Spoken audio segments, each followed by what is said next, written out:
Okay, आइए हम एक प्रोबेबिलिटी का मिसकंसेप्शन दूर करते हैं। एक इसमें क्या प्रॉब्लम है mutual exclusive and independent event के बारे में। यहाँ पर आप एक प्रॉब्लम देख सकते हो, आप इसे अटेम्प्ट करो।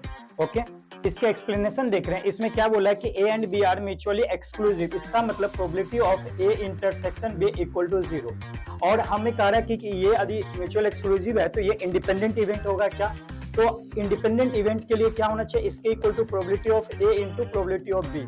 बट यहाँ पर दोनों प्रोबेबिलिटी क्या दे रखा? नॉन जीरो दे रखा। इसका मतलब इतना इक्वल टू जीरो कभी नहीं हो सकता, राइट? क्योंकि दोनों नॉन जीरो। इसका मतलब ये इंडिपेंडेंट इवेंट भी नहीं हो सकते, राइट? यदि म्यूचुअली एक्सक्लूसिव रहा तो। सिमिलर सेकंड क्या कर रहा है? If A and B are independent event, इसका मतलब probability of A intersection B equal to probability of A into probability of B, right? और ये कह रहा है कि इंडिपेंडेंट इवेंट है, इसका मतलब, और देन ये म्यूचुअल एक्सक्लूसिव होगा क्या? इसका मतलब ये नहीं जीरो है और ये भी जीरो नहीं। इसका मतलब दोनों का प्रोडक्ट कभी जीरो इक्वल टू नहीं हो सकता, क्योंकि दोनों नॉन जीरो प्रोबेबिलिटी दे रखा। इसका मतलब म्यूचुअली एक्सक्लूसिव नहीं होगा।